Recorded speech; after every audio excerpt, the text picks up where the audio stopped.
वज़ीर दाखिला सिंध ज़िया लंजार ने कहा है कि हालिया दिनों में जो मुल्ज़िमान पकड़े गए वो सिर्फ मखसूस ग्रोह को टारगेट करते थे।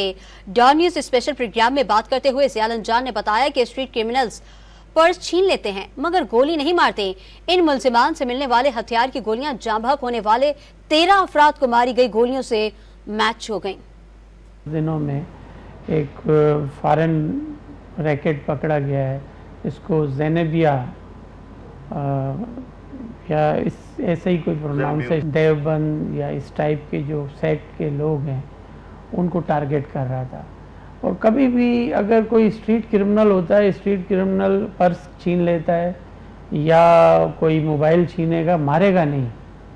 अगर कोई ऐसा अगर सूरत हाल हो भी गई तो उसमें अगर कोई गोली चल गई उससे तो वो दो तीन बार गोलियां नहीं मारेगा उन बच्चों को। इनसे वेपन्स मिले, उसमें 13 ऐसे लोग थे जो हमारे शहीद हुए शहरी, उनमें 13 में उनके बुलेट्स मैच हुए हैं उनके वेपन्स के साथ। तो ये एक तय हुई बात कि एक ही ग्रुप ने 13 से, हो सकता है ज़्यादा उसमें उन्होंने टारगेट किलिंग्स की हों, लेकिन ये टारगेट किलिंग्स थी। स्ट्रीट क्राइम के नाम पर वो टारगेट किलिंग्स हो रही थी।